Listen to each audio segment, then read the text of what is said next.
medication or meditation. Meditation also medication ની ટ્રીટમેન્ટની જરૂર નથી. આ medication એ રીતે હોય છે. ડેડિકેશન છે એ પરફેક્શન સુધીનો રસ્તો છે. ડેડિકેશન છે એ મેડિટેશન તરફ લઈ જાય, મેડિટેશન છે એમાં દવા ન લેવી પડે, મેડિકેશન ન કરવું પડે. હવે આપણે પ્રશ્ન એવો પૂછીએ છીએ કે ડેડિકેશન શબ્દ દ્વારા આપણે શું સમજી છીએ? ડેડિકેશન જે શબ્દ છે એના દ્વારા આપણે અંદર અર્થ શું થાય?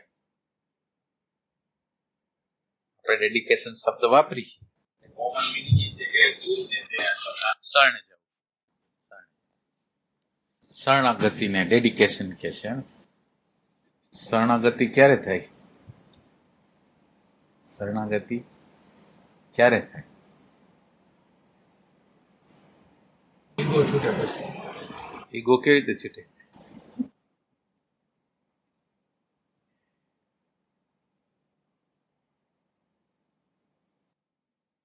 બુદ્ધિ તમામ એનર્જીથી આપણે પહોંચી શકી નહીં કોઈ ગાડે કોઈ પણ રીતે.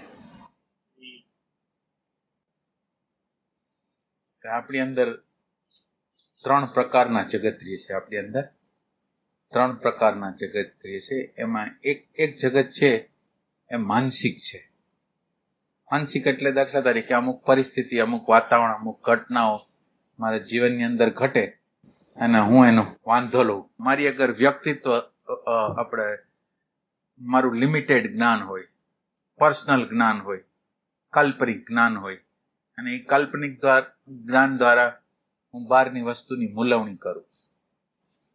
એટલે અત્યારની જે ઘટના હોય, અત્યારની જે ઘટના હોય એ ઘટનાને હું નાસંમતિ થાવ અને મને જો સહયોગ કરતું હોય તો સંમત થાવ, પણ મારી કાલ્પનિકતાથી. ખરેખર મારી મનોમયતા એવી હોય એટલે કેટલાક લોકો એમ બોલતા હોય કે મેં આ કંઈક પાપ કર્યા નથી ને મારે કેમ આટલું બધું સહન કરવું પડે, મેં બધા માટે સારું કર્યું હતું ને મને કેમ આમ થાય. એટલે એ બધી વસ્તુ શું કહે છે? એ આપણું પર્સનલ જ્ઞાન છે. આપણને આપણી પોતાની પૂરતી ખબર નથી. આપણી આગળ જે જ્ઞાન છે એ બહારથી આવેલું જ્ઞાન છે, સ્વયંનું જ્ઞાન નથી. એટલે એક વ્યક્તિગત જ્ઞાન છે, પર્સનલ જ્ઞાન છે, લિમિટેડ જ્ઞાન છે, ફોલ્સ જ્ઞાન છે, જે પૂર્વગ્રહથી એટલે બહારના ડેટાઓ દ્વારા આવેલું જ્ઞાન છે. એટલે આપણી અંદર અત્યારે એક જ્ઞાન છે કે જે મારી લિમિટેડ જ્ઞાનમાંથી અને બહારના ડેટાઓએ જે આપેલા છે એમાંથી ઉત્પન્ન થયેલું જ્ઞાન છે. એટલે એ શું કરે કે વૈશ્વિક જ્ઞાન છે એનો અનાદર કરે. માનો કે વૈશ્વિકમાં એક પ્રકારની ઘટના ઘટે, પ્રતિકૂળ ઘટે, આર્થિક રીતે નુકસાન ઘટે, રિલેશનશીપમાં કંઈક પ્રોબ્લેમ થાય, તો એ પ્રોબ્લેમ છે એ વૈશ્વિક છે. પ્રોબ્લેમ જે આવ્યો છે એ વૈશ્વિકમાંથી થાય છે. અને હું વૈશ્વિક જે પ્રશ્ન છે ને સોલ્વ કરવા માંગતો નથી. મને અંદર સેલ્ફ પિટી કરું, જસ્ટિફાય કરું, બફર બનાવું, આ બધી પ્રોસેસ કરું. એટલે વૈશ્વિક જે ઘટના છે એને હું સમજી શકતો નથી. એટલે એક મારું લિમિટેડ વ્યક્તિગત જ્ઞાન છે કે જે મને વૈશ્વિક ઇન્ટેલિજન્સને શરણે જવા દેતું નથી. હું એમ માનું છું કે મારા જ્ઞાન પ્રમાણે માનું છું કે આમ થવું જોઈએ, આમ ન થવું જોઈએ, આ ઠીક છે, આ ઠીક નથી, આમ જ થવું જોઈએ, આમ જ ન થવું જોઈએ. એ જે આપણી અંદર લિમિટેડ જ્ઞાન છે, વ્યક્તિગત જ્ઞાન છે, પર્સનલ જ્ઞાન છે અને જે કહેવાય ને કે જે વૈશ્વિક ઇન્ટેલિજન્સની વિરુદ્ધનું જ્ઞાન છે. એટલે આપણી અગર જ્યાં લગીને પર્સનલ જ્ઞાન હશે, આપણું વ્યક્તિગત જ્ઞાન હશે, ત્યાં લગીને આપણને વૈશ્વિક જ્ઞાન છે સમજાશે નહીં. ને વૈશ્વિક જ્ઞાનને આપણે શરણે, જે શરણાગતિ જે આપણે કહી છે ને, એ શરણાગતિ એની નહીં થાય. એટલે પેલી વસ્તુ એ છે કે મારા પર્સનલ જ્ઞાનને હું કાઢી શકું કે નહીં, મારા વ્યક્તિગત આગ્રહ, માન્યતા, પ્રેજ્યુડાઇઝ ને હું કાઢી શકું કે નહીં, સમજી શકું કે નહીં. આમ મારા વ્યક્તિગત આગ્રહ, વ્યક્તિગત માન્યતા, વ્યક્તિગત ધારણાઓ છે એ મને વૈશ્વિક ઘટનાઓને સમજવા દેતું નથી. એટલે માનો કે એક ઘટના ઘટે છે, એમાં કોઈ મારી સાથે બિહેવિયર ખરાબ કરે છે અને એના દ્વારા મારી અંદર ક્રોધ પેદા થાય છે. તો હવે ક્રોધ પેદા થાય છે એ પર્સનલ છે. ક્રોધ જે પેદા થાય છે એ મારો પર્સનલ છે. મારું સેલ્ફ સેન્ટર જે નિર્માણ થયેલું છે એની વિરુદ્ધમાં કંઈક થઈ ગયું છે એટલે મને ગુસ્સો આવે છે, એ પર્સનલ છે.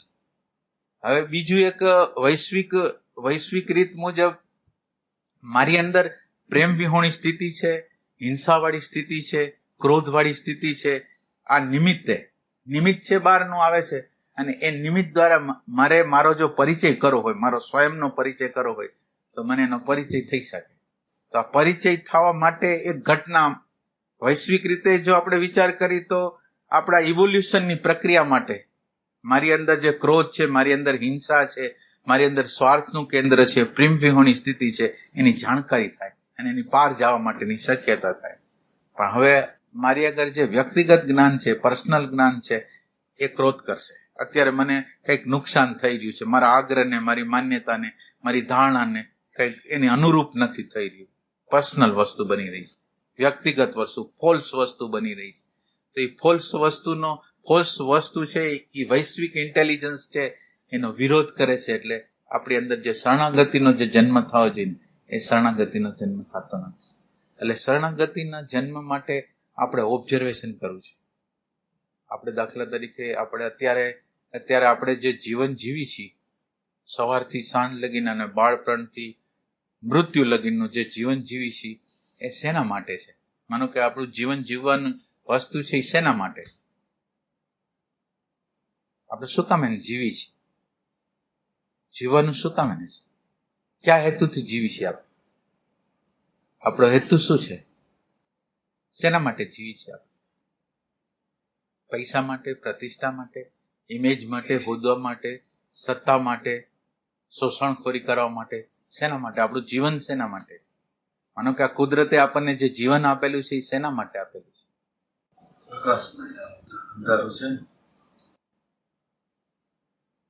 એટલે એ કેવી રીતે ખબર પડે કે પ્રકાશમાં આપણને જવા દેવા માંગે છે? કેવી રીતે ખબર? તમે પ્રકાશમાં કહેતા હો, પણ કોઈને પ્રકાશમાં તો જવું નથી. પ્રકાશમાં કોને જવું છે? અહંકાર છે ને પ્રોબ્લેમ થાય તો કોને જવું છે પ્રકાશમાં? મારા અહંકારને સાચવો છે, મારી માન્યતાને, મારી ધારણાને, મારા સિદ્ધાંતોને મારે જાળવી રાખવા. અને મારા સિદ્ધાંતો, મારી માન્યતા પ્રમાણે નથી એટલે હું ફાઇટિંગ કરું છું. મારે જે રિલેશનશીપ છે એની અંદર પ્રોબ્લેમ છે.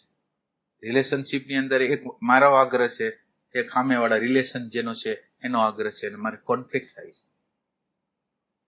તો કોણ પ્રકાશના પંથે કોણ જવા માંગે છે? કોઈ જવા માંગે. જીવન શેના માટે છે? આપણને જે માનવ જીવન મળેલું છે એ શેના માટે છે? આમ પૈસા કમાવા માટે, માનો કે ભણવા માટે, ભણ્યા પછી ધંધો કરવા માટે, ધંધા પછી લગ્ન, લગ્ન પછી બાળકો, અને બાળકો પછી વૃદ્ધાવસ્થા, અને વૃદ્ધાવસ્થા પછી મૃત્યુ. બસ આ જ ક્રમ છે આપણો. એમ એટલી જ વસ્તુ કરવાની જે પશુ પક્ષી બધા કરે જ છે. અને પશુ પક્ષીને તો ધંધોય કરવો પડતો નથી, એની મેળે એની બધી રીતે થાય છે. આપણે જે એક વ્યક્તિઓ છે જે આપણે કરી છે. પશુ પક્ષી શરણાગતિ હોય એટલે શરણાગતિ નથી, એની અંદર ડેટા છે, આપણી અંદર જ્ઞાન છે. એ ડેટાની બહાર ન જઈ શકે. કૂતરો હોય, લાખો વર્ષથી કૂતરો હોય, પણ એ કોઈ દી ઘર બનાવે નહીં, એ વૈજ્ઞાનિક સંશોધન કરે નહીં, કાંઈ કરે નહીં. એ જેમ હોય, જેવી રીતે ડેટા આપેલી હોય એવી રીતે જ વર્તે. તો માનવની અંદર વિશેષ રૂપે જ્ઞાન આપેલું છે, એને કુદરતે આપેલું છે. એટલે માનવ જીવન શેના માટે છે? પ્રકાશ. એટલે માનવ જીવન શું પ્રેમ માટે નથી? તો આપણે એમ કહી શકીએ કે આપણી અંદર પ્રેમ છે? આપણી અંદર પ્રેમ છે એમ કહીએ કે આપણે? માનો કે કમસે કમ મને કોન્ફ્લિક્ટ ન થાય, કમસે કમ હું પ્રેમમાં હોઉં તો મને આમ કોન્ફ્લિક્ટ કે સંઘર્ષ ન થાય. મારે કંઈ છોડવું હોય તો મને આસાન થાય.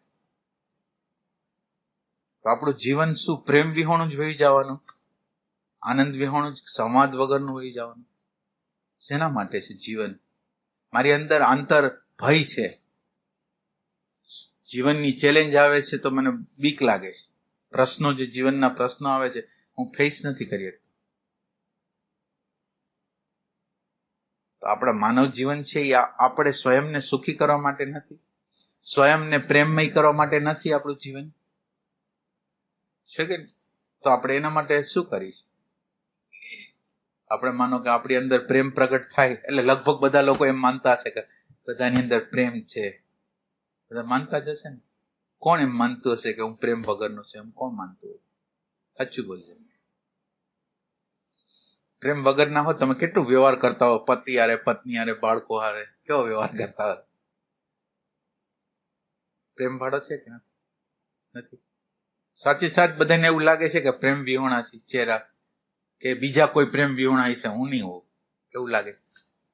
પ્રેમ વિહોણાનો અર્થ એટલો છે કે મારી માન્યતાની સામે બીજાની માન્યતા આવે. ઘરના લોકો હોય એ એમ કે અમુક કરો ને આપણી અંદર એવો આગ્રહ હોય કે આમ ન કરાય, એટલે એને લીધે ક્રોધ આવે, એની અંદર ઘૃણા થાય. એ સિવાય આપણે શાસન કરવા માંગીએ બીજા ઉપર કે મારા મત પ્રમાણે જ તમે હાલો.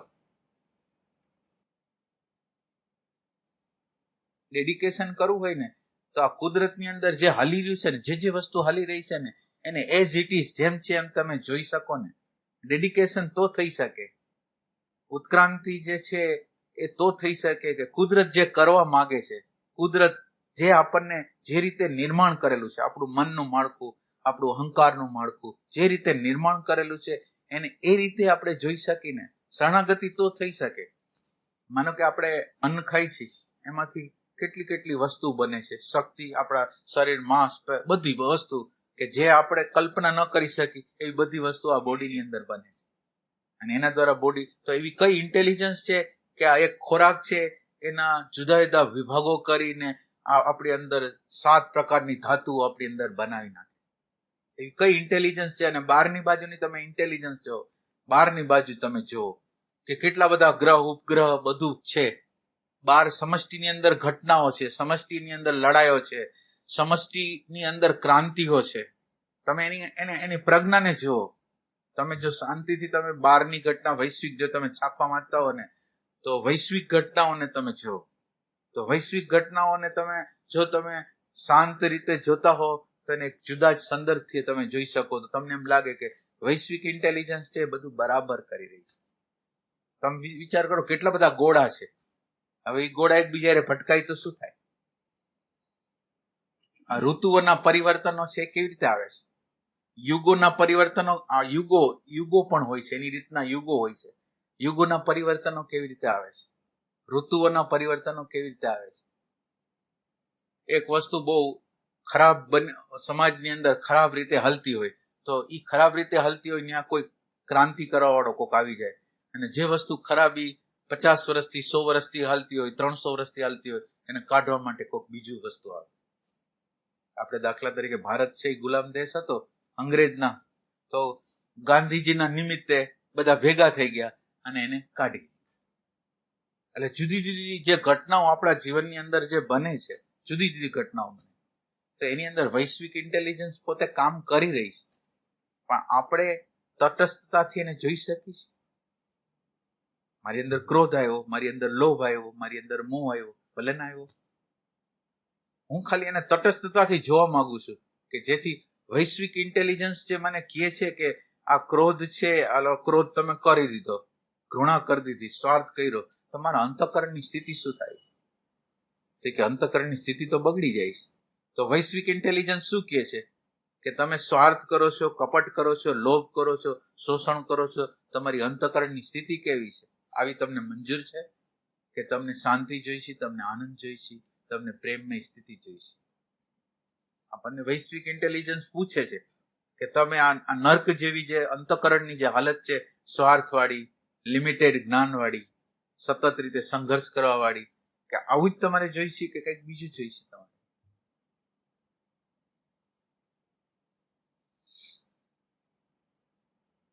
એટલે આ બધી વસ્તુ ડેડિકેશન ક્યારે થાય કે તમારી અગર તટસ્થ અવલોકન હોય, તમારી અગર અવલોકન કરવાની ક્ષમતા હોય, તો કોઈ પણ વસ્તુ તમારી અંદર પ્રગટ થાય, બહારના જગતમાંથી પ્રગટ થાય, તમને એક સંદેશો લાગે. દાખલા તરીકે કોઈ વ્યક્તિએ મને ઉશ્કેરણી થાય એવી રીતે મારી હારે વાત કરી, એના નિમિત્તે મને ખ્યાલ આવ્યો કે મારી અંદર ક્રોધ છે, મારી અંદર હિંસા છે, તો એ વ્યક્તિ તો નિમિત્ત છે. એક જેમ બીજ હોય, એ બીજની અંદર કેમ ક્ષમતા હોય, કારેલાનું બીજ હોય તો કારેલાની ક્ષમતા હોય, મરચાનું બીજ હોય તો કેરીનું બીજ હોય તો કેરીની ક્ષમતા હોય. તો એ ક્ષમતા છે એની અંદર, અને બહારથી પાણી મળે, ખાતર મળે, હવા મળે, અને કેમ ઉગી નીકળે. મારી અંદર ક્રોધનું બીજ છે, લોભનું બીજ છે, ઘૃણાનું બીજ છે, હિંસાનું બીજ છે, કોઈ નિમિત્ત આવ્યું અને નિમિત્તે મારી અંદરથી કઢાયું. તો એ નિમિત્ત છે એ મને ઈશારો કરે છે કે તારી અંદર આ પડેલું છે, તને જો પોસાય તો રાખ અને ન પોસાય તો કાઢી નાખ. આ ઉત્ક્રાંતિ છે. જો આપણને ન પોસાતું હોય આ ટાઈપનું રાગનું, દ્વેષનું, ઘૃણાનું, હિંસાનું, જો ન પોસાતું હોય તો એની બહાર નીકળી જાય, એવો એનો સંકેત છે. એટલે ડેડિકેશન ક્યારે થશે કે આપણું અવલોકન હશે. આપણું અવલોકન, માનો કે ભગવાનને પ્રાર્થના કરી, ભગવાનને એવી પ્રાર્થના આપણે કરી કે ભગવાન મને વૈરાગ્ય આપ, હું બહુ એટેચ થઈ ગયો છું બધા. એટલે ભગવાન પછી એવી પરિસ્થિતિ પેદા કરે કે આપણા ઘરના જ લોકો, નજીકના જ લોકો એ આપણા ઉપર એવું ખરાબ વ્યવહાર કરે, ખરાબ વર્તન કરે. એટલે આપણને ખરાબ લાગે કે આણે વર્તન કેમ કર્યું. પણ આપણે પ્રાર્થના શું કરી? પ્રાર્થના શું કરી હતી કે મારે વૈરાગ જોઈશે, મારે તારા પ્રત્યેનો પ્રેમ જોઈશે. હવે એના પ્રત્યે પ્રેમ કરો હોય, ભગવાન પ્રત્યે પ્રેમ કરો હોય, તો જે આસક્તિ હોય તો છોડવી જ જોઈએ. તો આસક્તિ વાળા એ બિચારાએ એનો પોતાનું એક ઓરિજિનલ સ્વરૂપ પ્રગટ કર્યું આપણે. એના દ્વારા આપણે એનો ચહેરો જોયો, ભયંકર ચહેરો જોયો. અરે આવો ચહેરો હોય. હવે ત્યારે પાછા આપણે ભૂલી ગયા હોય કે આપણે પ્રાર્થના કઈ રીતે, પ્રાર્થનાના અનુસંધાનમાં આ ઘટના છે. એટલે હવે તમને આ કહે છે ને કે ડેડિકેશન ક્યારે થાય? તમે જે મનમાં વિચાર કરો છો, જે સંકલ્પો કરો છો, એ કુદરતમાંથી સફળ થઈને આવે છે. પણ આપણે પ્રાર્થના કરી હોય એ ભૂલી ગયા અને પછી પાછા જેમ થઈ ગયા. તો આપણું જે શરણાગતિ છે એ કુદરત તરફ નથી. એટલે કુદરતને આપણે પ્રાર્થના કરી છીએ, આપણે અંદરથી કંઈક ઈચ્છી છીએ, જેવા પ્રકારની ઈચ્છા કરી છે આપણે અંતર જગતની અંદર, એવું પરિણામ બહારના જગતમાંથી આવે જ છે. હું જેવા પ્રકારનું ઈચ્છું છું ને એવા પ્રકારનું મટીરિયલ મારી આગળ ઢસડાઈને આવે છે. એવા પ્રકાર તમે જો ઓબ્ઝર્વેશન કરો તો તમને ખ્યાલ આવે કે મારી અંદર જે પ્રકારનો રસ હોય છે એવા લોકો, એવું વાતાવરણ, એવી ઘટના પેદા થઈ જાય છે. એ ક્રોધ કરવા વાળો માણસ હોય, બહુ ક્રોધી માણસ હોય, તો એ ક્રોધી માણસ હોય તો નિરંતર રીતે એની આજુબાજુ જે પ્રસંગ બનતા હોય ક્રોધના, એની આજુબાજુ જે ઘટતા હોય ઘૃણાના, એને મળતા હોય માણસો એવા ટાઈપના કે એને ક્રોધ કરાવે એવા લોકો. તો એ શું કામ એને? તો કે એની આગળ એવા અણુ પરમાણુ છે અને એ અણુ પરમાણુને ખેંચે છે, એટલે એમ થાય. તો આ વૈશ્વિક ઇન્ટેલિજન્સ છે. તમારી આગળ જેવા પ્રકારના અણુ પરમાણુ છે ને એવા પ્રકારની ઘટના, વ્યક્તિ, પરિસ્થિતિ આપણને આપે છે. આપણું ડેડિકેશન ક્યારે થાય કે આપણે અવલોકન કરી શકતા હોય, આપણું પર્સનલ જ્ઞાન છે એને ઓવરકમ કરી શકતા હોય. આપણું જે લિમિટેડ જ્ઞાન છે, ક્ષુલ્લક જ્ઞાન છે, આપણી આગળ કોઈ જ્ઞાન નથી. એવું આપણે બહુ નાના સંદર્ભથી મૂલવણી કરી છે. કોઈ પણ વસ્તુની મૂલવણી છે એ સમષ્ટિથી કરવી જોઈએ. માનો કે તમને એક વિચાર આવ્યો, તમને કોઈ પણ પ્રકારનો XYZ વિચાર આવ્યો તમારા માનવ મનની અંદર, તમે એમ વિચાર કરો છો કે આ મારો વિચાર છે. આપણે વિચાર શું કરીએ છીએ? આ મારો વિચાર છે, તમારો વિચાર નથી. એટલે હવે આપણે આ વસ્તુને વ્યક્તિગતને બદલે વૈશ્વિક લઈ જાય છે. તમારી અંદર ક્રોધનો વિચાર આવે છે, કયો માણસ છે એની અંદર ક્રોધ નથી? તમે બતાવો. તમારી અંદર લોભનો વિચાર આવે છે, ક્યાં માણસની અંદર લોભ નથી? તમારી અંદર ઘૃણાનો વિચાર આવે છે, ક્યાં માણસની અંદર ઘૃણા નથી? આપણને એટેન્શન જોઈશે, ક્યાં માણસને એટેન્શન નથી જોતું? તમે વિચાર કરો. તો આપણે એમ માની છીએ કે મારી આગળ પર્સનલ આ બધી વસ્તુ છે. પર્સનલ કોઈ વસ્તુ જ નથી. હું જે બનેલો છું એ સમષ્ટિમાંથી, સમષ્ટિના આકાશમાંથી, સમષ્ટિના વાયુમાંથી, સમષ્ટિના તેજમાંથી, સમષ્ટિના જલમાંથી, આ બધા પ્લાનેટોમાંથી, સૂર્યમાંથી, તારામાંથી હું બનેલો છું. વ્યક્તિગત નથી. એટલે મારું વ્યક્તિગતપણું જે હું માનું છું ને એને છોડવું પડે અને હું સમષ્ટિની એક હકીકત છું. એટલે મારી અંદર જે પ્રગટ થાય, જેવું પ્રગટ થાય એ સમષ્ટિક જ છે. એવી જો મને અનુભૂતિ થાય, એવું જો મને અન્ડરસ્ટેન્ડિંગ થાય તો ડેડિકેશન છે એ તો સ્વાભાવિક છે. એટલે આપણે એવું કરવું જોઈએ. આપણે એવું કરવું જોઈએ કે 10 કામ કરવાના હોય, 10 કામ કરવાના હોય. 10 માંથી આપણે એમ કહી કે 5 કામ મારા અહંકારથી કરવા છે અને 5 કામ છે એ મારે આપણે શરણાગતિથી કરવા છે. ભગવાન કરાવે મારે કરવા છે.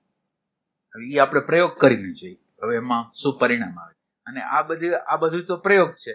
બાકી તમે જીવનની અંદર તમે જુઓ કે તમે ધારો છો, તમે પ્રતિ ક્ષણે તમે જોતા જાઓ, તમે ધારો છો એ કેટલું કરી શકો છો, નથી ધારતા એ કેટલું કરી, તો મોટા ભાગનું આપણે કરી જ નથી શકતા. તો આપણે કેવી રીતે આપણો અહંકાર રાખી શકીએ કે આ કર્તાપણાનો અહંકાર એટલા માટે છે કે આપણને આપણી લિમિટેડ શક્તિ છે ને એનું ભાન નથી. એટલે આપણે કોઈ પણ રીતે આ પર્સનલ જ્ઞાનમાંથી જો બહાર નીકળવું હોય ને તો વિચાર અને વૃત્તિ સાથેનું જે જ્ઞાન છે એની સાથેનું જે તાદાત્મ્ય છે ને એ તાદાત્મ્યને તોડવું. પર્સનલ જ્ઞાનમાંથી આપણે બહાર નીકળવું હોય અને વૈશ્વિક જ્ઞાન છે એને આપણે મેળવવું હોય. તો વૈશ્વિક જ્ઞાન મેળવવું હોય તો આપણે પર્સનલ જ્ઞાન છે એને છોડવું પડે. એટલે પર્સનલ જ્ઞાનને છોડવા માટે આ જે આપણું પર્સનલ જે વ્યક્તિગત જ્ઞાન છે એ લિમિટેડ છે, મર્યાદિત છે, એવું નોલેજ આપણને થાય, એવી અન્ડરસ્ટેન્ડિંગ આપણને થાય, એના ઓબ્ઝર્વેશન દ્વારા જ થાય. હું કેટલો બધો લિમિટેડ માણસ છું, હું કેવો પ્રેમ વિહોણો માણસ છું, કેવો શાંતિ વિહોણો સંવાદ વગરનો માણસ છું, જો હું જોઈ શકું તો. અત્યારે મારી આગળ પ્રકાશ નથી, તાદાત્મ્ય છે, પ્રકાશ નથી, એટલે એવું લાગે છે હું પ્રેમ વાળો છું, હું બધાને સહયોગ કરવા વાળો છું. પણ તમે ખરેખર અંદરનો આપણો ચહેરો જુઓ ને, એવો ચહેરો નથી, વિકૃત ચહેરો છે. ખાલી સમાજના ડરથી, બીજાના ડરથી આપણા ચહેરાને આપણે છુપાવી રાખેલા છે, અંદર છુપાવી રાખેલા. કંઈક સ્વાર્થ છે, મારી કોઈ વ્યક્તિનું શોષણ કરવું છે, જેની આગળ શોષણ કરવું એને થોડુંક નમતું તો રહેવું પડે, એની આગળ કંઈક જોઈ છે. તો મારો ચહેરો જે છે એ મારા લાભથી ઢંકાયેલો છે. મારો લાભ મને મળતો હોય તો હું નમ્ર થાઉં છું, હું કોમળ થાઉં છું. એટલે ડેડિકેશન માટે તમારે છે ને વ્યક્તિગત જ્ઞાનમાંથી બહાર નીકળવું પડે. પર્સનલ જ્ઞાન છે એ વિચારો વૃત્તિ સાથે તાદાત્મ્ય છે. હવે એ તાદાત્મ્યની જે વસ્તુ છે ને એને તોડવાનો પ્રયત્ન કરો. અત્યારે આપણને ડેટા દોરાવે છે, બહારના ડેટાઓ છે. બહારના ડેટાઓ એટલે સમાજના ડેટા છે, આપણા કુટુંબના ડેટા છે, આપણી સંસ્કૃતિના ડેટા છે, આપણી ધર્મની, અને એ બધા ડેટાઓ આપણને ધક્કો મારીને હલાવે છે. આપણે સ્વતંત્ર નથી, અને આપણે સ્વતંત્ર ન હોવા છતાંય આપણને એમ લાગે છે આપણે સ્વતંત્ર છીએ, સ્વચ્છંદ છીએ, સ્વતંત્ર નથી. સ્વચ્છંદતા ગમે છે આપણને, પણ સ્વતંત્ર છીએ નહીં આપણે. એટલે આ ઓબ્ઝર્વેશન કરી તો ખબર પડે. એટલે વૈશ્વિક આ મોટી બધી આખું બ્રહ્માંડને હલાવે છે એ ઇન્ટેલિજન્સ કોઈથી ખોટી હોય જ નહીં. અત્યારે મને કોઈ દુઃખ પેદા થયું, અત્યારે શરીરનો કોઈ રોગ પેદા થયો, તો એ મને કંઈક શીખવવા માંગે છે. આવી અન્ડરસ્ટેન્ડિંગ આપણી અંદર આવે ને તો પછી આપણે એને શરણાગત થઈ શકીએ. અને શરણાગત જો થઈ હકી તો શું થાય? માનો કે આપણી અંદર શરણાગતિ પ્રગટ થાય તો માનો કે જે પ્રસંગ બને છે, જેવી રીતે પ્રસંગ બને છે. હવે માનો કે પ્રસંગ બન્યો કે મને અમુક પ્રકારનું ખાવાનું ભાવે છે અને કોઈની ઘરે ગયો છું, મારી ઘરે આવ્યો છું અને મને કંઈક મારા સ્વાદની વિરુદ્ધ આવે છે. આ મારા સ્વાદની વિરુદ્ધ આવે છે તો મને કોઈ પ્રોબ્લેમ નથી. કુદરતે આપણને ટેસ્ટ કરવા આપ્યો કે તું કોઈ વસ્તુની અંદર, આગ્રહની અંદર, માન્યતાની અંદર, ધારણાની અંદર ક્યાંય ફસાણો છો. જો આપણે ફસાણા છીએ કે નહીં એ જોવા માટે એને એક પ્રયોગ કરીને બતાવ્યું. જેમ ગુરજીએફ હતા એ પ્રયોગ એના શિષ્યને પ્રયોગ કરાવતા કે એક એને એના શિષ્ય હતા અને એના શિષ્યને કીધું તમે મકાન બનાવો. મકાન એટલે દરરોજ થોડાક પ્રકારનું મકાન બનાવે અને પછી ગુરજીએફ એને કહે તોડી નાખો. એટલે તોડી આવે. પાછું બીજા દિવસે મકાન બનાવે, પાછું આંજે તોડી નાખે. એટલે ઓલા જે બેન હતા એ સમજુ માણસ હતા. તો એને એમ કીધું કે ગુરજીએફે જે મારા ગુરુએ મને કીધું છે, મારે તો એટલો જ હેતુ છે કે આ કર્મ કરું, આ વર્તમાનની અંદર આ કર્મ કરું ને આ વર્તમાનનો આનંદ મારે લેવો. હવે આ તૂટી જાય તોય ભલે, હું તો પાછું એની બનાવીશ. તો એની પરીક્ષામાંથી કેમ પાસ થઈ ગયા? એમ કુદરત આપણને એની પરીક્ષામાંથી પાસ કરાવવા માંગે. એટલે હવે માનો કે મને ટેસ્ટ ન હોય એવું આપ્યું તો, અથવા મને ગમે નહીં એવું કોઈ વર્તન કર્યું, વ્યવહાર કર્યો, તો એ કે તમારી અંદર જે ઓબ્જેક્શન છે ને કાઢી નાખો તો તમને આ દુનિયામાં કોઈ દુઃખી કરનારું આ દુનિયામાં કોઈ નથી અને તમે હંમેશને માટે સુખ્યા થઈ જાઓ, હંમેશને માટે આનંદિત થઈ જાઓ, હંમેશને માટે પ્રોબ્લેમ રહિત થઈ જાઓ. પણ ક્યારે? કે આપણા અંદરના બીજ છે એને જોઈ સમજી અને આપણે દૂર કરી શકીએ તો. એટલે આ ડેડિકેશન છે એ શું છે? નો ઓબ્જેક્શન. ડેડિકેશન, શરણાગતિનો અર્થ શું છે? વૈશ્વિક ઇન્ટેલિજન્સ જે કરે છે એ મારા જીવનની અંદર પ્રેમ પ્રગટાવવા માટે કરે છે, શાંતિ પ્રગટાવવા માટે કરે છે, આનંદ પ્રગટાવવા માટે કરે છે. અને હવે જો આનંદ પ્રગટાવવા માટે જ કરતું હોય, શાંતિ પ્રગટાવવા માટે જ કરતું હોય તો અશાંતિનું કારણ મારે ગોતી કાઢવું જોઈએ. મારા આનંદને અટકાવે એનું કારણ ગોતી કાઢવું જોઈએ. મારા અંદર પ્રેમને અટકાવે છે એનું કારણ મારે ગોતી કાઢવું જોઈએ. અને આવું કારણ આપણે જો ગોતી શકીએ અને એને પ્રેમથી કાઢવા માટેની તત્પરતા હોય તો આપણે પછી દવાની જરૂર ન પડે. એમ કે છે કે પછી દવાની જરૂર ન પડે. દવાની જરૂર નહીં, પણ તમે કોઈને દવા આપી શકો. એવું થઈ ગયું કે તમારી શાંતિ, તમારો આનંદ, તમારી સમજણ તમે બીજાને આપી શકો. એમ કે આપણે આટલા બધા આગ્રહવાળા કેમ છીએ? આટલી બધી માન્યતાઓને પકડીને બેઠેલા કેમ છીએ? આપણે આકાશ કેમ નથી? આપણે ફ્લેક્સિબલ કેમ નથી? આપણી આગળ લર્નિંગ કેમ નથી? આપણે પ્રશ્ન કરી છીએ કે શું કામ લર્નિંગ નથી? મારી આગળ જે લિમિટેડ જ્ઞાન છે એને હું જ્ઞાન માનીને બીજા ઉપર જોહુકમી કરવા માંગુ છું. એમ શું કામ કરું છું? લર્નિંગ કેમ કરતો નથી? લર્નિંગ એટલા માટે નથી કરતો કે હું પર્સનલ જ્ઞાનની અંદર ફસાયેલો છું. આજે મને બહારથી જે વિચારો આપેલા છે એની અંદર હું ફસાઈ ગયો છું. આ ફસાઈ ગયો છે, એમાંથી બહાર નીકળવું હોય તો વૈશ્વિક સત્તા જે રીતે કાર્ય કરી રહી છે, ઉત્ક્રાંતિ કરી રહી છે, એ ઉત્ક્રાંતિને મારે જોઈ છે. એટલે આ ગુરુજીએફને એ લોકો એમ કે છે, આ ગ્રહની દશામાં એમ કે છે કે એક ચંદ્રનો યુગ હોય, પછી બુધનો યુગ હોય. કેટલા હજાર વર્ષનો હોય છે ચંદ્રનો? 16,000 વર્ષ. અને 16,000 પછી બુધનો 8,000 વર્ષ. એના પછી 4,000 વર્ષનો શુક્રનો યોગ. શુક્રનો યોગ પૂરો થઈ જાય પછી 2,000 વર્ષ છે એ મંગળ છે. મંગળ પછી આવે છે ગુરુ છે, 1,000 વર્ષ. અને 500 વર્ષ શનિ. અત્યારે શનિનો કાળ છે. એટલે અત્યારે શનિનો કાળ છે, 500 વર્ષનો શનિનો આપણા પૃથ્વીની અંદર હાલી રહ્યો છે. અને આ પૃથ્વીની અંદર ઈ શનિનો કાળ પેલા યુકેમાં ગયો, એને આખા વિશ્વને ગુલામ બનાવ્યો. એના પછી અમેરિકામાં ગયો, એના પછી ચાઇનામાં આવે છે. ચાઇનામાંથી આપણા ભારત તરફ છે, અને ભારતનો એક વિકાસ છે. તો ઈ એમ કે વૈશ્વિક ઇન્ટેલિજન્સની અંદર આ વ્યવસ્થિત રીતે હાલે છે. કહેવાનું જે તાત્પર્ય શું છે, ગ્રહની વાત એટલા માટે આપણે કરી છે કે આ બધી વસ્તુ એની રીતે એના પગલે એટલે એના જે સ્ટેપ હોય એ પ્રમાણે હાલે છે. જો એમ જ હોય તો પછી આ વિશ્વની કોઈ પણ ઘટના છે એ નકામી ન હોય. કોઈ પણ ઘટના મને ઠેસ વાગે ને તો એ નકામી ન હોય. મને માનો કે સેજ લાગે ને એટલે મને ખ્યાલ આવી જાય કે મેં ક્યાંક ભૂલ તો કરી છે. ક્યાંક મને લાગી જાય ને અહીંયા તો મને, એટલે જે પોતે ઓબ્ઝર્વેશન કરતા એને થાય કે આપણું ક્યાંક વિચાર દ્વારા ભલે આમ સ્થૂળ રીતે ન કર્યું પણ મેં ક્યાંક ભૂલ કરેલી છે કે મને આ પરિણામ ન જ હોય. જીવનનું જો આપણે અવલોકન કરીને તો આપણે જે પ્રકારના કર્મ કરતા હોય એના પ્રમાણેનું આપણને પરિણામ હોય છે. એટલે ડેડિકેશન છે ને એ ઓબ્ઝર્વેશન દ્વારા આવી શકે. ઓબ્ઝર્વેશન, અવલોકન દ્વારા અને પર્સનલ જ્ઞાન ઉપર સંશય કરવા દ્વારા. પર્સનલ જ્ઞાન છે એ આપણને આપણી નાનકડી બારીમાંથી બહાર નીકળવાનું નથી. લિમિટેડ જ્ઞાનમાંથી બહાર નીકળવાનું, સંકુચિતતામાંથી બહાર નીકળ, સંઘર્ષમાંથી બહાર નીકળ, પ્રેમ વિહોણી સ્થિતિમાંથી બહાર ન નીકળવાનું.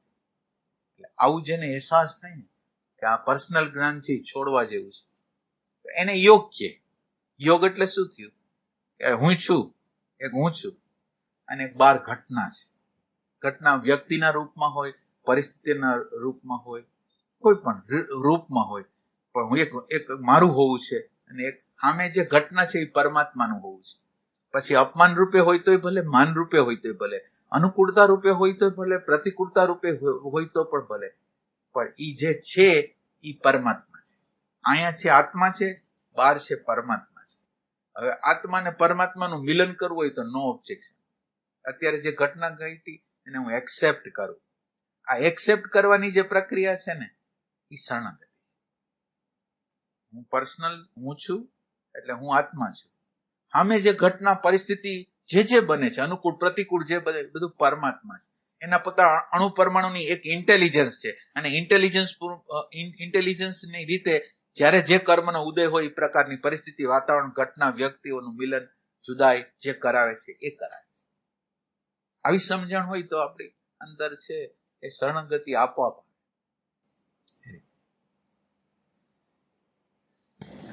એમ કે પીડાને તમે પાકવા છો, શરણાગતિ નામ ના પીડા પાકે મારી ને શરણાગતિ. આ ઈ જ કીધું. પીડા પાછી બે પ્રકારની, એક અહંકારની પીડા છે, એક ખરેખરી પીડા. એટલે રિયલ સેન્સમાં પીડા એટલે આપણું ખોટું નોલેજ હોય, ખોટી અન્ડરસ્ટેન્ડિંગ હોય. કોઈ પણ ઘટનાને જોવાની અન્ડરસ્ટેન્ડિંગ, વિચારો દ્વારા ખોટી મૂલવણી કરવાની જે રીત છે એના દ્વારા પીડા આવે. મને કોકે અપમાન કર્યું છે અને મેં અત્યાર લગીને મારો અનુભવ છે કે એનું ઇન્સર્ટ હું સામે કરતો જ હોઉં. હવે હું આધ્યાત્મની સાધના કરું છું, મારી અંદર પ્રેમ પ્રગટાવવાની સાધના કરું છું. તો પ્રેમ પ્રગટાવવાની સાધના કરું છું તો એણે મારું અપમાન કર્યું છે અને મારે હવે એનું રિએક્શન નથી કરવાનું. તો પીડા કેટલી થાય અહંકારને પીડા થાય ને. જવાબ તમે દઈ નથી, તમે જવાબ દેવા નથી માંગતા, તમે તમારા પ્રેમને ટકાવવા માંગો છો, કેવી પીડા થાય. પણ એ પીડા હોય ને એ સમજપૂર્વકની હોય ને. આપણે જીવનમાં હંમેશા હારેલા વ્યક્તિઓ છીએ. માનો કે આપણે સતત રીતે આપણા વિચારો દ્વારા, આપણી માન્યતાઓ દ્વારા સતત રીતે આપણી આજુબાજુના લોકો સાથે ફાઇટિંગ કર્યું છે. એના દ્વારા કોઈ પરિણામ નથી આવ્યું. મારી આગળ એક નવો રસ્તો છે, પ્રેમનો રસ્તો, કે એના દ્વારા મારે બધી ફાઇટિંગો છે ને એનો અંત આવી શકે.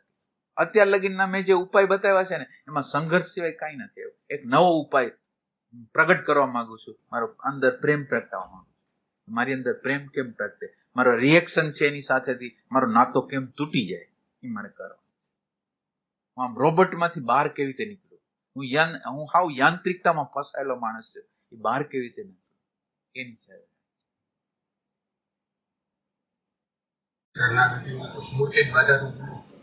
એટલે અત્યારે જે છે એને તમે યથાર્થ રીતે જોઈ ન શકો એટલે સ્મૃતિ જ બાધા થઈ. અત્યારે જે છે, અત્યારે જે આજુબાજુ લોકો જે છે, જેવા છે, જેવા પ્રકારના છે એ મેં બોલાવેલા છે, મેં એને પોકારેલા છે. અને એ લોકો મારી અંદર જે કંઈ કચરો પડેલો છે એ બહાર કઢાવવા માટે છે. એટલે એનો ભલે વ્યવહાર ખરાબ હશે, વર્તન ખરાબ હશે, પણ એના નિમિત્તે મારી અંદરથી કચરો નીકળશે.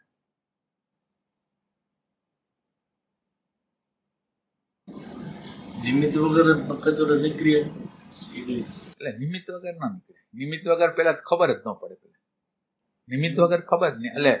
એટલે નિમિત્તનું બહુ મૂલ્ય છે.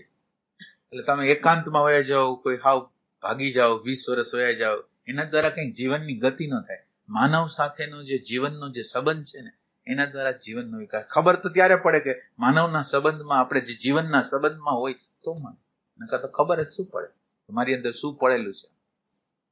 એટલે નિમિત્તો બહુ ઉપયોગી છે. નિમિત્તો જ ઉપાદાનને બહાર કાઢે. આપણી અંદર જે બીજ છે એને કાઢવા માટે નિમિત્તની જરૂર પડે.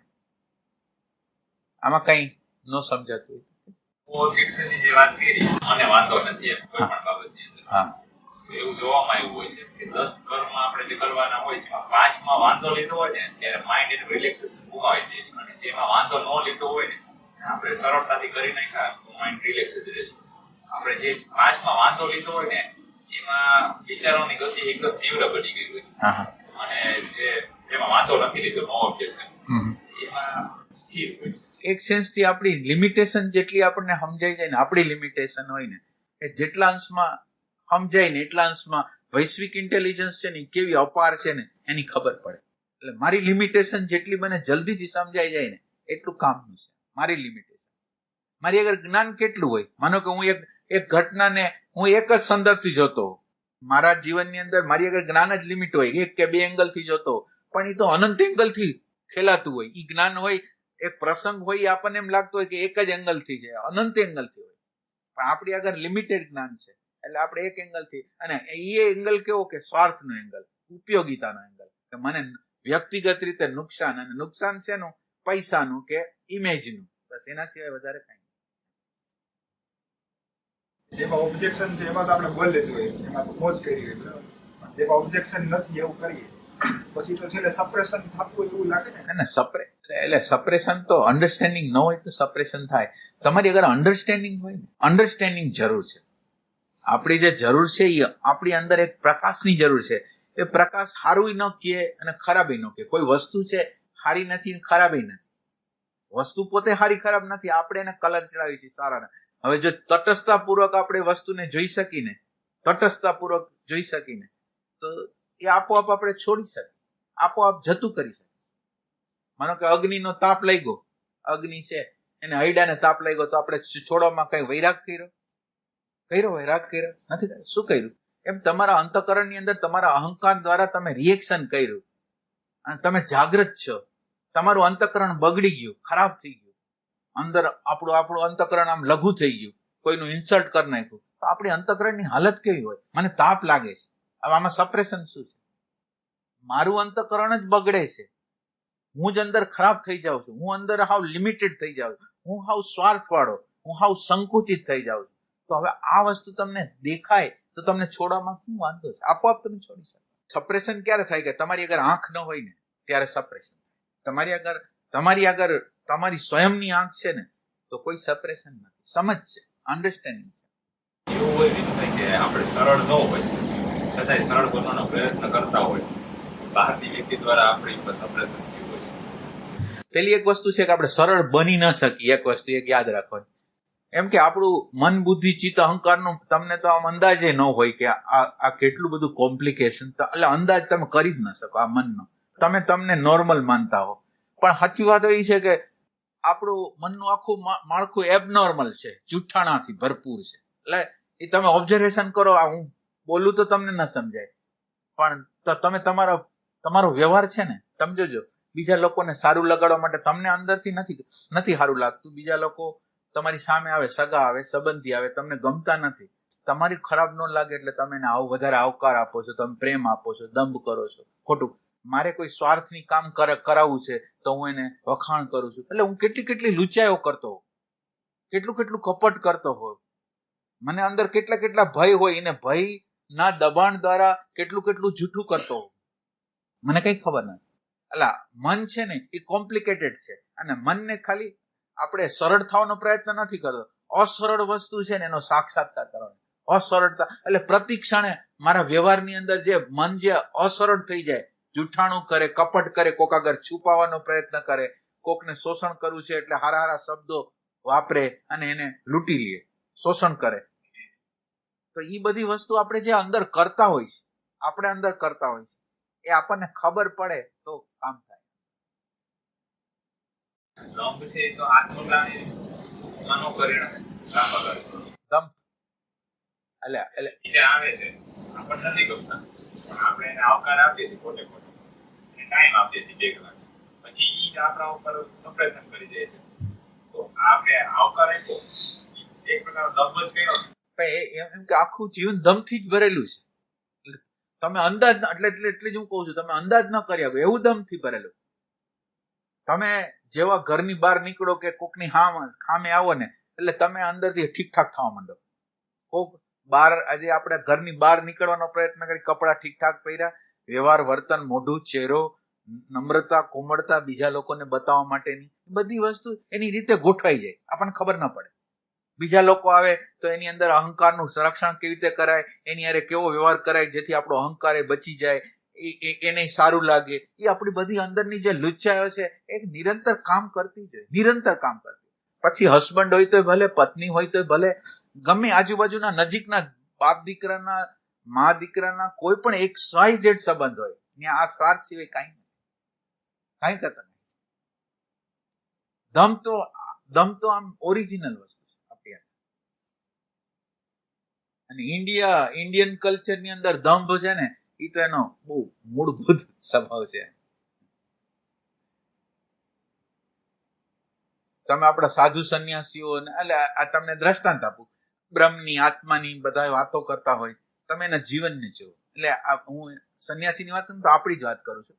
આપણી વાત કરી કે આપણે જ્ઞાનની વાત કરતા હોય, આપણે બીજી વાત કરતા હોય કે આમાં દુઃખ શું લગાડવું, આમ કેમ કરવું, આપણે બીજાને સમજાવતા હોય. પણ જેવો આપણા ઉપર પ્રસંગ પડે એટલે આપણે એ જ અવસ્થામાં.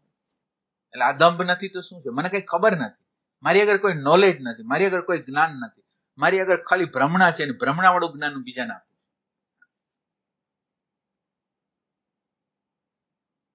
શબ્દ અને વિચારનું જ્ઞાન મારી આગળ પડેલું છે, જે મને કામ નથી આપતું એ બીજાને કામ નથી આપવાનું.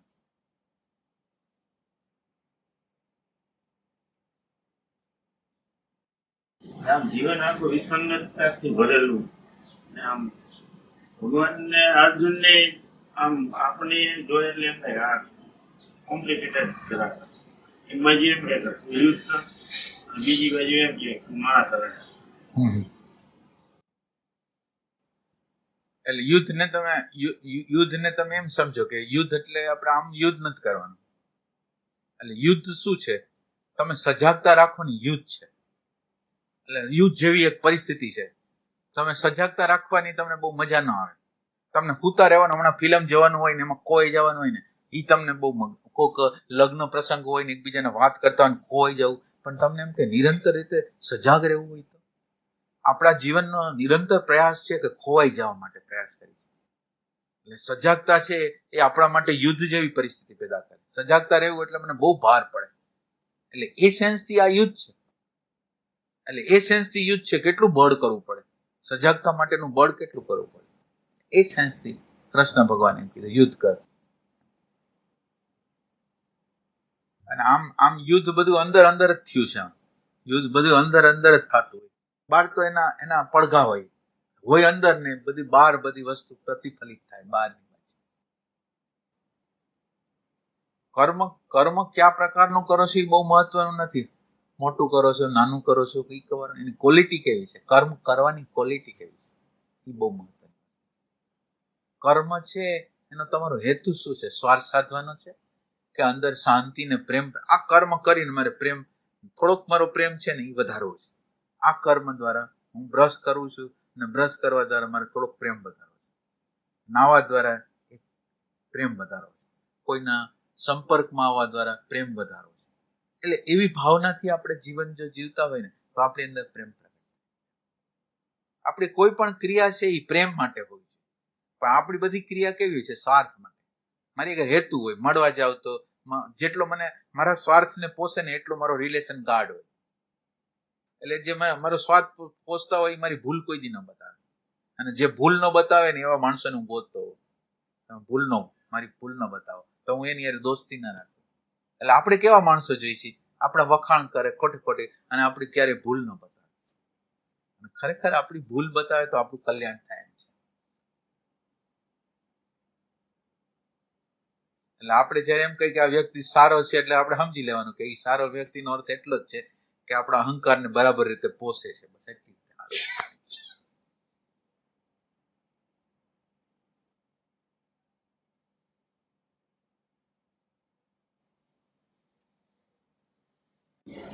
કહેવાથી સરળતા છે જે આપણી અંદર દુઃખ પેદા કરે છે. નિવારણ શું? દુઃખ ને આમ ત્રાસ, બીજાને ત્રાસ થાય. આમ તમારે એટલે આ તમે વસ્તુ કરતા હોય તો આપણે જે દંભ કરતા હોય કે કરતા હોય તો આપણને ત્રાસ થતો હોય, બીજાને ત્રાસ થતો હોય. આપણને આમાં શું થાય, આપણે નજીક હોય એટલે આપણને ખબર ન પડે, દૂરના લોકોને ખબર પડે. એટલે એમાંથી આપણે આપણી હિપોક્રેસી માંથી બહાર નીકળવું હોય તો ઓથેન્ટિક થવું જોઈએ. ઓથેન્ટિક એટલે ઓથેન્ટિક તમે ત્યારે થઈ શકો કે તમારી એક એક ચીજ વસ્તુને તમે તમારા ઘરની અંદર, તમારી ઘરની અંદર બધી જે વસ્તુ તમે રાખેલી હોય એનાથી તમે વાકેફ હો તો તમે એમ કહી શકો. એમાં આપણા આ ઘરની અંદર જે ચીજો આપણી અંદર પડેલી છે, ક્રોધ છે, લોભ છે, હિંસા છે, સારો ભાવ છે, ખરાબ ભાવ છે, શાંતિ છે, અશાંતિ છે, બધી વસ્તુ મારી અંદર છે. એને તમે એક્સેપ્ટ કરો, જોવો અને ઓથેન્ટિક થઈ જાઓ કે હું મારી અંદર પશુતાના પણ સંસ્કારો છે. હાવ નોર્મલ ઓર્ડિનરી માણસ છે. અને જેટલી તમે ઓર્ડિનરી એટલે સામાન્યતાને તમે જેટલું સ્વીકારશો ને એટલા તમે અસામાન્ય થશો. આપણે અત્યારે એવી ટ્રાય કરી છે કે હું અસામાન્ય છું, હું બીજા વ્યક્તિ કરતા કંઈક વિશેષ છું એટલે હું ઓર્ડિનરી માણસ છું. પણ જેટલી તમે ઓર્ડિનરીનેસને ફીલ કરો ને, રિયલ સેન્સમાં ફીલ કરો ને, તમે ઓથેન્ટિક થઈ જાઓ. તમારી આગળ દંભ ઉભો ન રહે, ક્યારે ઉભો ન રહે. કારણ કે તમે જુઓ છો કે જીવનની રિયાલિટી આ છે. જીવનની રિયાલિટી બનાવટ છે. જીવનની રિયાલિટી પ્રેમ વિહોણી સ્થિતિ છે. જીવનની રિયાલિટી ભય છે. મને અંદરથી ખબર પડે. હવે તો આ મને ખબર પડે તો ઓથેન્ટિક થઈ જાઉં. અત્યારે મારી આગળ ઇમેજ છે કે હું પરોપકારી છું, હું બીજાને હેલ્પ કરું છું, હું સજ્જન માણસ છું. આ બધી આપણી બનાવેલી ઇમેજો છે. હવે આપણે શું કામ એને દુર્જન કેમ નથી? તો એ કે દુર્જનતાનો વ્યવહાર તો કરેલો છે, આપણે નજીકના લોકો સાથે જ કરેલો છે, પણ દુર્જનતાનો વ્યવહાર એના કલ્યાણ માટે કરેલો છે એમ માની. એટલે એને ઢાંકી દે અને સારો વ્યવહાર કરું છું હું કરું છું. ઓલો જે ખરાબ વ્યવહાર કરું એ એના હિત માટે કરતો હોઉં. એટલે ઈ કર્યું ઈ કઈ ગણનામાં નહીં, અને સારું કરું એ ગણનામાં આવે. એટલે આપણે એટલા દંભી છીએ કે ખરાબને હાવ ઢાંકી દઈ અને હારાને ઉપસાવી કે મેં જો એની હારે કેવો સારો વ્યવહાર. પછી એને આપણી ઇમેજ બગડે ને એનું ધ્યાન રાખી. માનો કે આપણે કોઈ આપણા નજીકના લોકો હારે ફાઇટિંગ કરી લીધી થોડી વાર માટે, ફાઇટિંગ કરી લીધી પછી અંદર કોન્શિયસ તો બાઇટ થાય અને ઇમેજ હોય એ આપણી પડે કે તું હારો આટલો બધો ખરાબ છે, એટલે પછી એને ઠીક કરવા માટે પ્રેમ બતાવે, ભાવ બતાવે, અને થોડુંક કંઈક એને મનાવવાનો પ્રયત્ન કરે, આ કરે તે કરે. એ આખી બનાવટ, સાચી વસ્તુ નથી. પોતાનો ચહેરો સારો રાખવા માટેનો પ્રયાસ છે.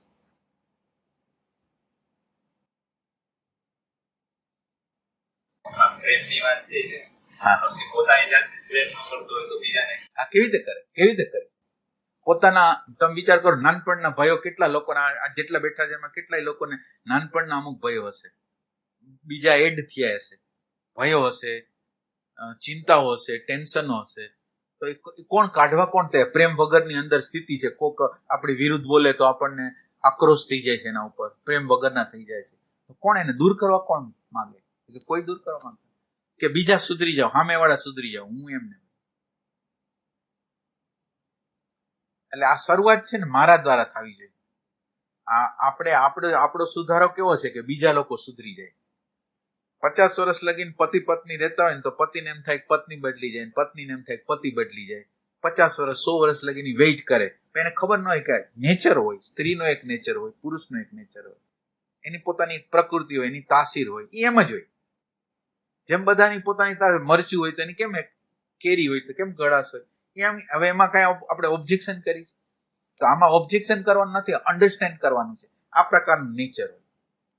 માનો કે સ્ત્રી હોય તો એની અંદર તાદાત્મ્યનો સ્વભાવ હોય, કોમળતાનો સ્વભાવ હોય, શરણાગતિનો સ્વભાવ હોય.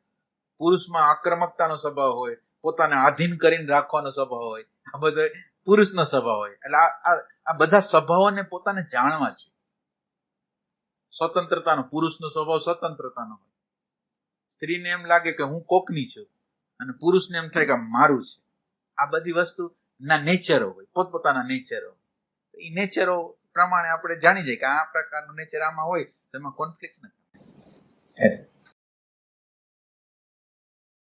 તમે કીધું ક્રોધ છે, મોહ છે, આ બધી પ્રકૃતિ વૈશ્વિક છે. પ્રેમ વ્યક્તિગત હોય છે.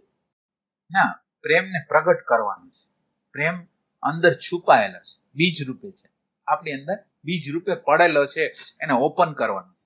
જેમ બીજ રૂપે પડેલું કોઈ હોય એને આપણે કેમ ઉગાડવું પડે અને એમાંથી ફળ ફૂલ આવે, એમાં આપણી અંદર પોટેન્શિયલ છે, પ્રેમ પડેલો છે, પ્રગટ કરવાનો બાકી છે. પ્રેમ છે નહીં તો આટલો બધો સંઘર્ષ હોય, તમે વિચાર તો કરો. પ્રેમ હોય તો આ પૃથ્વીની સ્થિતિ, આપણા ઘરની સ્થિતિ, આપણા મનની સ્થિતિ, આપણે એકલા હોય તો સંઘર્ષમાં હોય, 2 જણા હોય તો વધારે સંઘર્ષમાં, વધારે થાય તો વધારે સંઘર્ષમાં. આપણે દુઃખી હોય, સંઘર્ષમાં હોય, પણ વૈશ્વિક સત્તા છે એને તો આનંદ જ હોય ને. એટલે સવાલનો પ્રશ્ન કરવાનો હેતુ અમારો કઈ આનંદમાં હોય તો એને તો કોઈ ફરક નથી. એને ફરક ન હોત તો આ બધી પ્રોસેસ ન મૂકી હોત. એના માટે બહુ ફરક છે. એટલે એક રીતે એના માટે કાંઈ નથી ને બીજી રીતે એના માટે બધી વસ્તુ છે. એ બધી કેર કરે છે આપણી. તમે વિચાર કરો, તમે અહંકાર, નાનકડો હરકો અહંકાર જતો કરવા માંગો ને તો કુદરત તમે 1 પગલું હાલો ને એ 100 પગલા હાલે. એટલે એને પ્રેમ નથી એવું નથી. એ પ્રેમ વિહોણી કોઈ પ્રેમ વગરની એક હસ્તી હોય ને બધું આમ જોયા રાખતો હોય એવું નથી. એટલે એક સેન્સથી એનો સ્વભાવ એવો છે, પણ છતાં એવો નથી. એની અંદર પ્રેમ છે, એની અંદર કરુણા છે. એટલે જ આ બધું રાખ્યું છે. પ્રકૃતિની, તમે પ્રકૃતિમાં જ્યાં હાથ નાખો ત્યાં દાજો છે. જ્યાં હાથ નાખો ત્યાં દાજવાના. તો આ દાજવાની વસ્તુ રાખીને એને એમ કીધું છે તમે ઊભા ન રહ્યો. તમારે જો ખરેખરી શાંતિ જોતી હોય, ખરેખરો પ્રેમ પ્રગટા હોય, તમે ઊભા ન રહ્યો. આ જગ્યા બહુ ડેન્જર છે. આ મન, આ બુદ્ધિ, આ અહંકારની જગ્યા એટલી બધી ડેન્જર છે. એ કોઈ દી કરતા કોઈને એક થવાના એવી ડેન્જર જગ્યા. એટલે પરમાત્મા તો કરુણાકારી છે, અને આપણી એને કરુણાકારી છે એટલા માટે જ આપણા જીવનની અંદર આવી જુદી જુદી ઘટનાઓ ઘટાડે છે અને આપણે એના દ્વારા મેચ્યોરિટી આપે છે. આપણી બેહોશી એટલી બધી અમાપ છે ને, એને જેટલી જગ્યાએ અગ્નિના ભડાકા જેવું છે. આમ અગ્નિના આમ અડો ને બધી જગ્યાએ અગ્નિ જ છે. એટલે આપણને દેખાતી નથી એટલે આપણને સારું લાગે, બાકી બધી જગ્યાએ અગ્નિ જ. તમે કોઈ જગ્યાએ તમારા અહંકારની અંદર હાથ નાખો, બીજી વ્યક્તિની અંદર હાથ નાખો, પરિસ્થિતિની અંદર હાથ નાખો, અગ્નિ સિવાય કાંઈ નથી. એટલે આપણી બેહોશી એટલી બધી છે ને કે આપણને એવું લાગે છે કે આપણી બેહોશી અને આપણે ભગવાનને જવાબદાર ગણીએ. આપણને ગમે છે હાવ ક્ષુલ્લક નીચેની વસ્તુ, લોઅર પ્રકારની વસ્તુ આપણને ગમે. અને આપણે એને આરોપ કરી શકીએ ભગવાન તો એવું આમ કેમ કરે, પણ મને ગમે છે જ આ લોઅર પ્રકારનું. તો ભગવાન તો એમ કે નર્ક જેવી અવસ્થા, આપણી અંતઃકરણની અવસ્થા તો કેટલી બધી સ્વાર્થી, સંકુચિત, બીજા લોકોને આપવું હોય. તમે વિચાર કરો કે મા બાપ લોકોનું શિક્ષણ કેવું હોય. તમે વિચાર કરો, એક નાનો છોકરો હોય, એના મા બાપ કે તારી આગળ સારી વસ્તુ છે, ખાવાની વસ્તુ છે, બીજાને નહીં આપવાની. આ એજ્યુકેશન છે. આ એજ્યુકેશન છે મારા તારાનું. હવે એની આગળ તમે પ્રેમની આશા શું રાખો? એ છોકરાને તમે એમ કહો છો કે બીજાને ન આપી, તમને કાલ નથી આપવાનું. જે તમે આ નોલેજ આપ્યું છે ને એ નોલેજ તમને જ નાડવાનું છે. તમે એને એવો શીખડાવો કે તારું ક્યારેક ખૂટવાનું નથી, દે તું, તારાથી જેટલું દેવાય એટલું દઈ દે. અને ખરેખર કુદરતનો કાયદો એવો છે કે અહીંથી માનો કે અત્યારે હવા છે, અહીંયા શૂન્ય કરીને તો બીજી હવા ઘસમસથી અહીંયા આવી જાય. તો કુદરતનો તો નિયમ છે, તમે જે આપશો ને એ અનંત ગણું થવાનું. તમે પ્રેમ આપશો, આનંદ આપશો, શાંતિ આપશો બીજાને, તમારી અંદર શાંતિ. તમે જે વસ્તુ તમારે જોતી હોય તમે બીજાને આપો. જે તમને ગમે છે ને પેલા બીજાને આપો.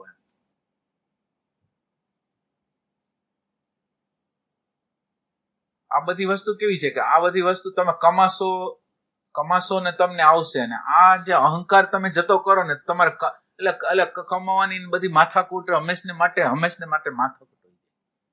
તમે એની શરણાગતિમાં છો ને એટલે બાકી બધી વસ્તુ એની રીતે ગોઠવાઈ જશે. એટલે રામતીર્થ હતા એમ કહેતા કે તમે જજની ખુરશી હોય ને, જજની ખુરશી, એમાં બેહી જાઓ.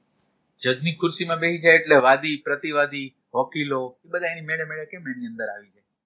એ આવીને એને જે દલીલ કરી હોય, તમે ક્યાં બેઠા છો એમ તમે કે પરમાત્માનું જે આસન છે ને ત્યાં આવી જાઓ. સમષ્ટિ, આખી સમષ્ટિ છે ને તમને સહયોગી થઈ જાય. તમે એવી એક જગ્યા પસંદ કરો કે જે જગ્યામાં બધી વસ્તુ તમને મદદ કરે. તમારા પણ ખાલી છોડો ને એટલે બાકી બધી વસ્તુ તમને મદદમાં જ છે. તમારા પણ છોડો, સ્વાર્થ છોડો.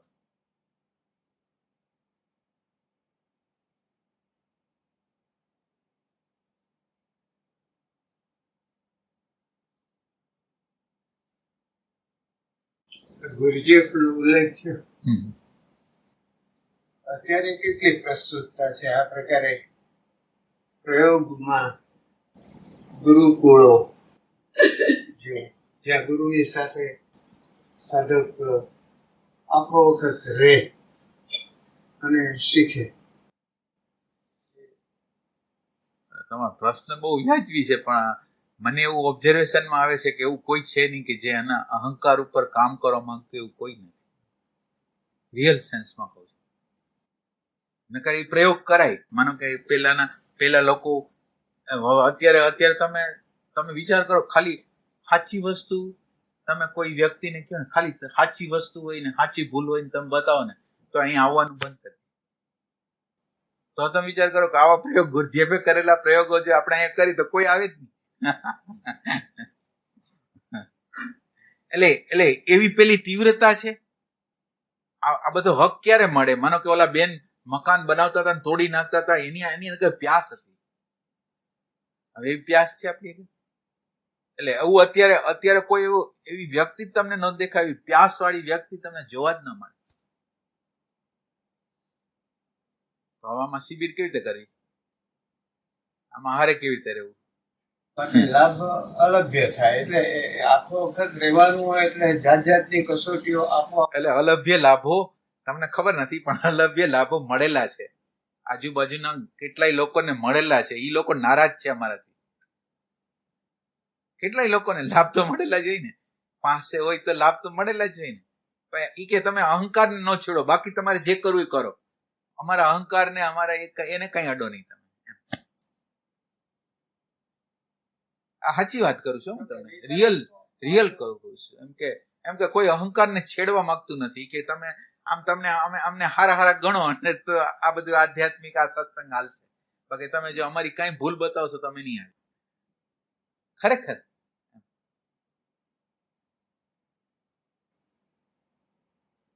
કુદરતની અંદર કંઈક એવું છે ને કે કોઈ પણ વસ્તુ આપણે કરીએ, ખોટું કર્યું હોય ને એટલે અંદરથી એક અવાજ તો આવે કે હાજર ખોટું કર્યું.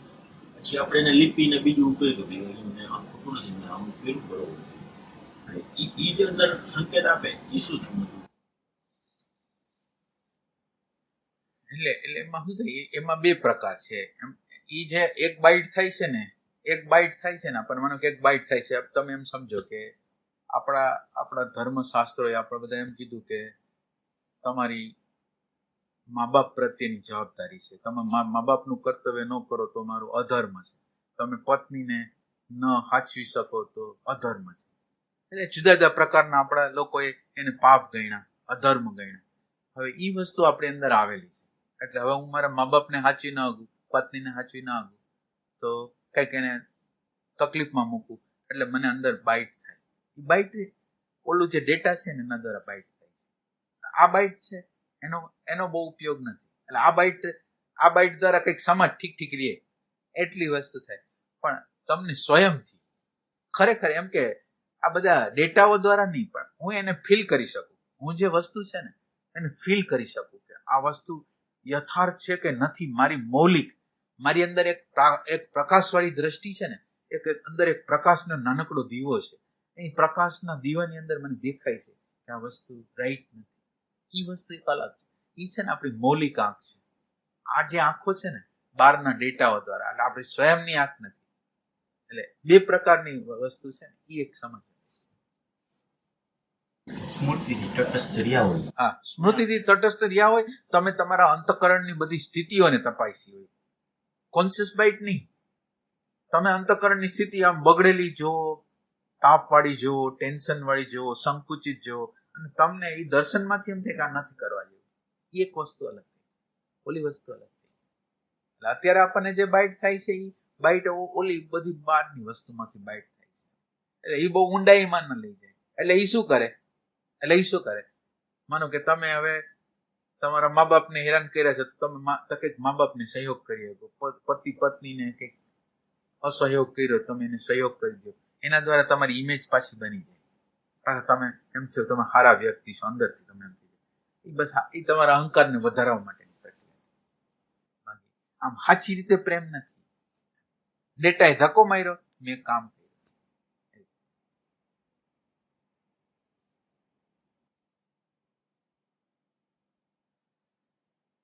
આમાંથી કઈ પ્રશ્ન છે? વ્યાસ હોય તો બધું છે. વ્યાસ કુદરતી હોય કે ના, પ્યાસ કુદરતી નથી. પ્યાસ તો સ્વયંની મેચ્યોરિટી છે. સ્વયં છે એ પોતાને ફીલ કરે, બધી વસ્તુમાં ફીલ કરે, બધી વસ્તુમાં પ્રેઝન્સ દ્વારા જે પ્રગટ થતું હોય એ રીએ તો પ્યાસ પેદા થાય.